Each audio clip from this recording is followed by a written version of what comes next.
The time to hesitate is through. No time to wallow in the mire.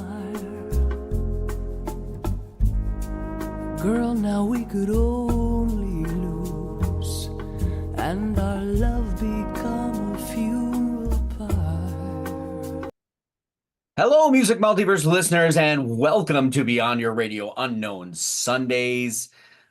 It's time to talk about a band, an artist, or something in the music multiverse that might be relatively unknown, missed, that our watchers, collectors, listeners might be interested in, and a rabbit hole to go down, if you will.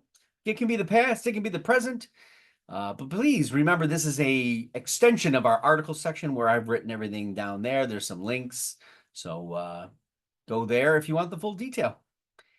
If you have never been to Saratoga Springs, New York, you'll know what I mean by the intimacy of the Guts clubs and that super city-like feel in a very, very small area. In the nighttime, you can go from, club to club, experiencing wonderful blues, jazz, and contemporary rock, depending. I'm not sure the goth scene ever hit that area, or punk scene, maybe it did. But that's how I experienced it. But I frequented there enough to realize that the nightlife experience there is few and far between in the regions of upstate New York, in an upscale, artisan-like atmosphere and landscape. Yes, the horse races are a big draw and the moneymaker that shaped that town, but it manages completely on its own from a lot more than that. So I know what you're thinking. You're thinking I saw this unknown Sunday at a club in Saratoga Springs. Well, that's not the case. In actuality, work brought me to Saratoga Springs. My boss's house was there, and I had business with him. So he made a dinner, and over that dinner, which was one of the best dishes in Bon Appetit history presented to me and really got me interested more in food, etc., and started that. He opened my ears to a certain jazz vocalist. Now, I wasn't doing jazz a lot at the time, not exactly close to my musical repertoire. The one he had on first was way too easy, recognizable, and that was the wife of Elvis Costello. I'll leave her unmentioned.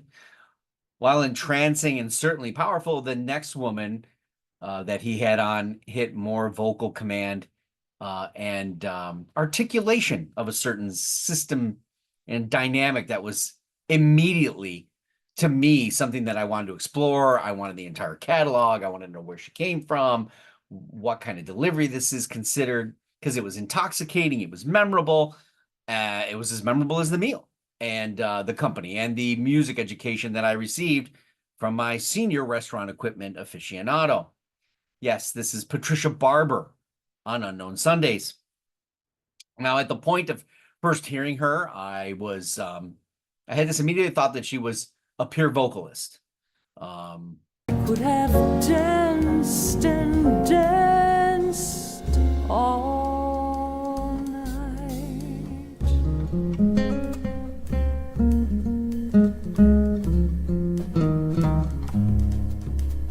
That's funny considering I didn't think that of Diana Krall, why is that? Well, I know why, because her images and on the cover is her sitting at a piano or being near a piano.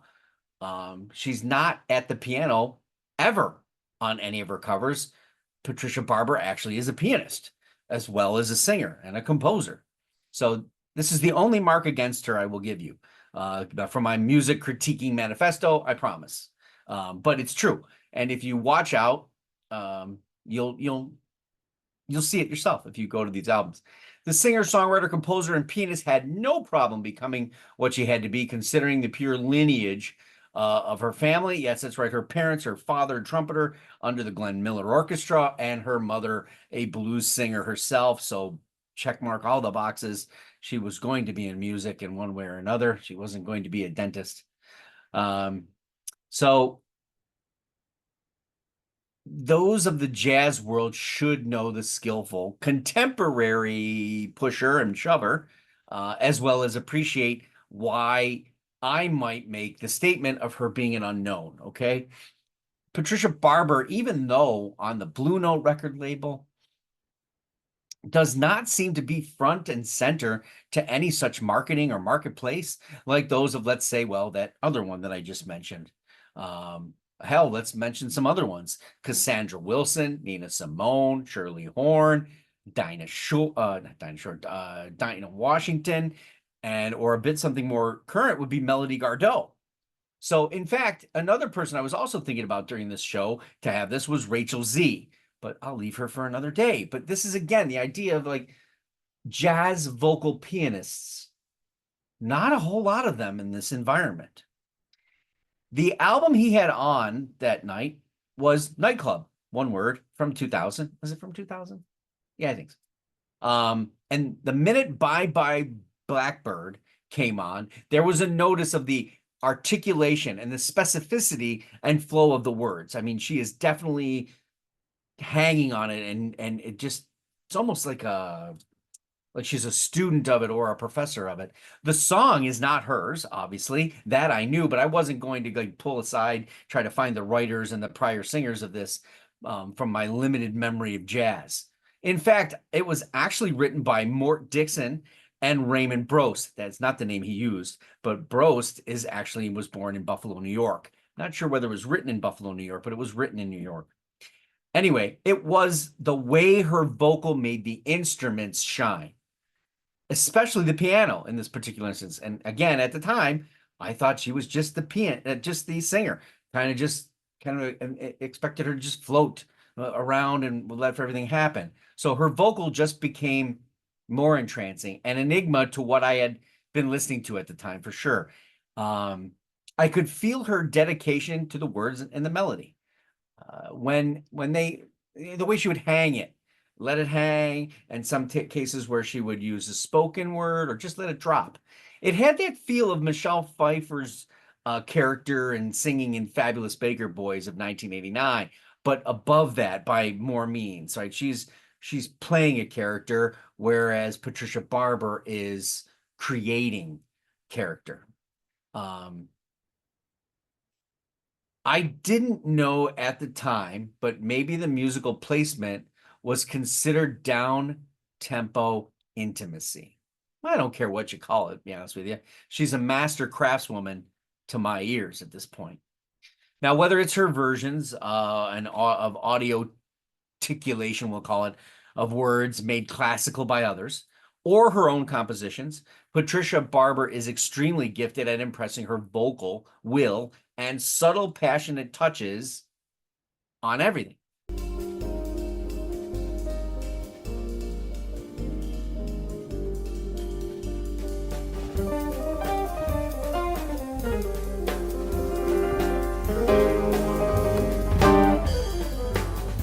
Intensifying it without over punctuating her voice in any tempo or style.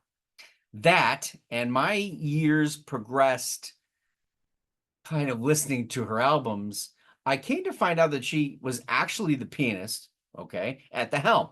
So that just made greater sense to me. And all this time I had this idea that she was in a smoky jazz club and just kind of hanging out by the piano, and the pianist was doing his thing. This, obviously, I've never seen her, so I had no idea what it would like. And back in that day, there was no YouTube to go look. So, I mean, it just makes greater sense, right? So she has an appreciating and the elegance of ensembles. The truth, she was always the 2 or 3 parts of the ensemble. She was the vocal, she was the piano, and sometimes she was the composer. And definitely the conjurer of the evening's mark left on the ear and soul. Again, I say this to an album because I never saw her live. And those of you that have seen her live, obviously I'd love comments as to what it was like. Is it as intense and wonderful as I think it is? One of my larger regrets, obviously, in the music multiverse overall was not seeing her live. So I will say that the overall tempo of her choices early in her career were a bit comfortable to the ear. So as time moved on, in a few years, I may have skipped the albums that came in for other genres and stuff that were going on. So it wasn't until I went back to 2006 Mythologies, because this to me, um, uh, having listened to her entire catalog over the last week in preparation for this, is her opus. It's such an undertaking. This is completely gripping. It has exemplified ear-turning parts. The poetry and the instrumental companionship is monumental to all that music is, because when the two coincide, or whether they collide, and they fall apart, bust apart, or walk linear apart, they are part of the one. And the assembled jazz Avengers that she has on this record completely were up for the task or the throwdown that was going to come, including breathy hits from Barber in almost a rap-like speak. You got percussive groove, additional vocalists are coming in, rap artists, and dynamic tempo adjustments that were just outstanding and much out of her wheelhouse from what I remember in the past.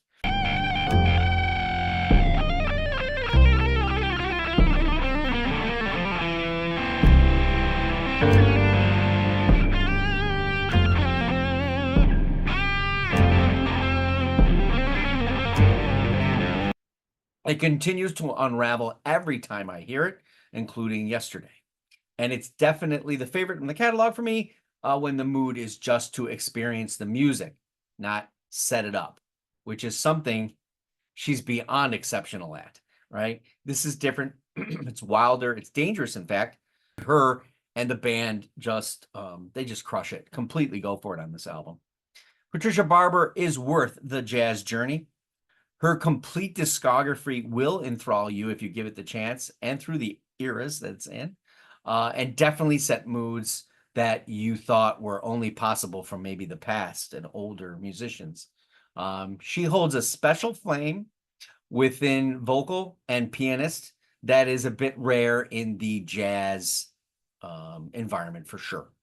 There are not many like her now or in the history of jazz pianists. Technically, those that I mentioned are a few. There's only a few more.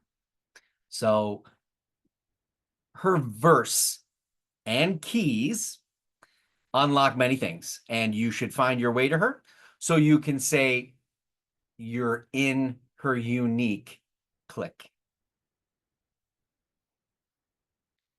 Albums of Patricia Barber, and I'll let you know which are in my collection. She had a trio called, her first album was a trio. It was, the album's name was Split. It was 1989. A Distortion of Love came in 1992, which was basically her as a solo artist, I guess, although she's always going to have accompaniment. Cafe Blue in 1994. Modern Cool in 1998, which I wound up picking up. Companion in 1999, which I also picked up. Nightclub in 2000, which is where my journey started, so that's kind of where it was at that point. Verse in 2002. Mythologies was 2006. I had that one as well. The Cole Porter mix in 2008, which I didn't even know existed up until a few weeks ago when I was looking back through a catalog. Smash in 2013, which I have. Higher in 2019, and Click in 2021. I guess that's why I ended with the word click, but I also like the idea of click and Q because they all end in QUE. Tried to do that as a writer. What did you think of Patricia Barber? Did you know her? Are you going to experience her? If you do that, comments, leave us a note or two. I'd love to hear what your impressions are. Maybe click that like button if you know what we're doing here and you like it. And of course, subscribe to the channel if you have not already. I'll see you back here next week where we're going to join an exclusive social club of sorts. We're on the web at beyondyourradio.com, Facebook, Twitter, Instagram, YouTube, of course, articles, videos, and the podcast coming soon, albums, artists, bands, anything we can get our hands on. Go Beyond Your Radio with us, a real music appreciation channel. Thanks for watching. Happy listening.